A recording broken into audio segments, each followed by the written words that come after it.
Welcome to The Explainer. Today, we are unpacking the chilling history and, frankly, the highly sensationalized lore of Mussoorie's Lambi Dehar Mines. Now, if you've ever looked up India's most haunted locations, you have almost certainly stumbled across this name. Just a few kilometers away from the cheerful, bustling Mall Road of Mussoorie, the town famously called the Queen of Hills, lies this decaying, silent ruin. And over the years, it's become an absolute magnet for thrill-seekers, paranormal investigators, and late-night storytellers. But today, we're going to look right past those spooky campfire tales and dig into the actual historical record to see what really happened here. So let's jump right into this by exploring the terrifying premise that draws all these thrill-seekers to the abandoned limestone mines in Uttarakhand in the first place. The legend goes that this massive mining township was suddenly and violently abandoned in the early 1990s. The internet and a lot of local whispers claim that a catastrophic accident, specifically a massive mine cave-in, trapped and killed a staggering 50,000 workers in a single event. 50,000? That is a completely mind-boggling number. And according to the lore, because these souls died in such excruciating pain and without proper last rites, they never actually left the mountain.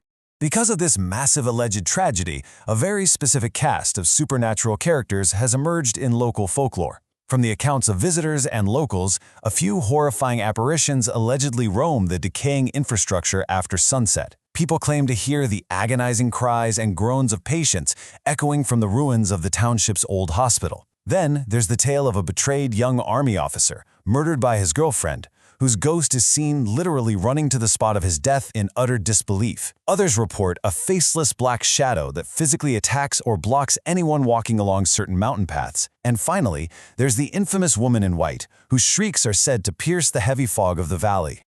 All right, so here is where we absolutely need to separate fact from fiction. Let's look at that claim of 50,000 people dying all at once. When we actually check the historical record, it is physically impossible for 50,000 people to have died in a single cave-in here without a single trace of official documentation. Think about it. A catastrophe of that magnitude would make global headlines. It would literally be one of the worst disasters in human history. Yet, there is absolutely zero archival record, no newspaper reports, no court cases referencing a 50,000-person mass casualty event here. None. Instead, official documents show that the Honorable Supreme Court of India officially ordered the closure of these mines, citing major ecological issues and environmental degradation. So, while the massive single-event cave-in is definitely a myth, the site does have a very dark timeline.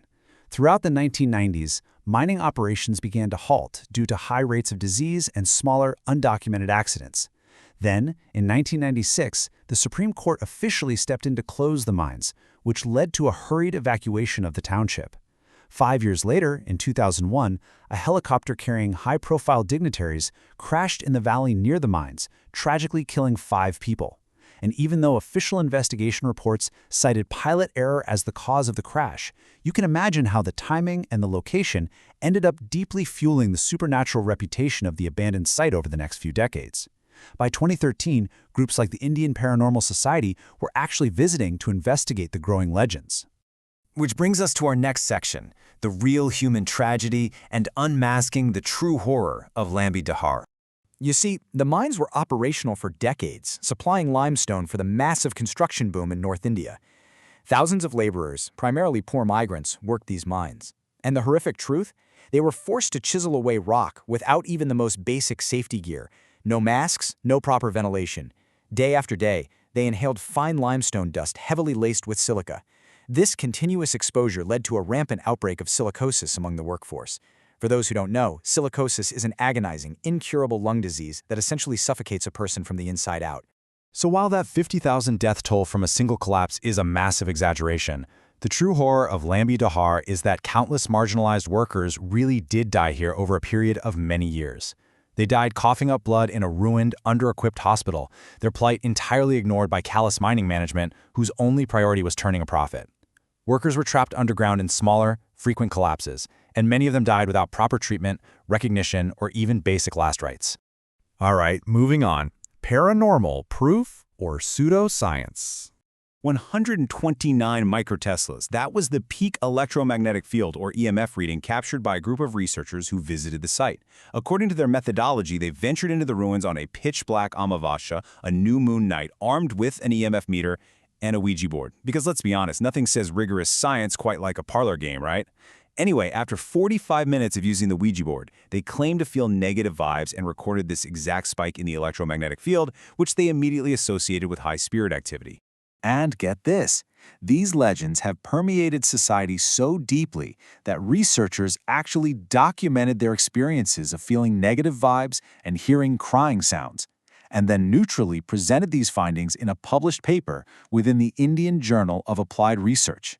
They firmly concluded that the site was highly active with spirits, based entirely on their instrument readings and their personal experiences that night. Let's move into our final section, unmasking the ghosts, wildlife, wind, and local reality. As paranormal investigator Jay Alani noted after his own visit, there is likely nothing inherently supernatural happening here. This quote from a local resident pretty much perfectly sums it up, that internet-famous screaming witch that supposedly pierces the night. It is almost certainly the call of the spot-bellied eagle owl. It's a bird native to the area that literally sounds exactly like a screaming human.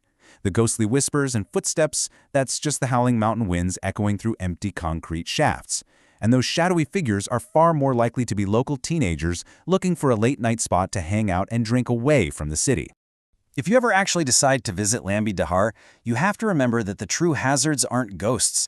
They are incredibly physical. Nature is aggressively reclaiming this land.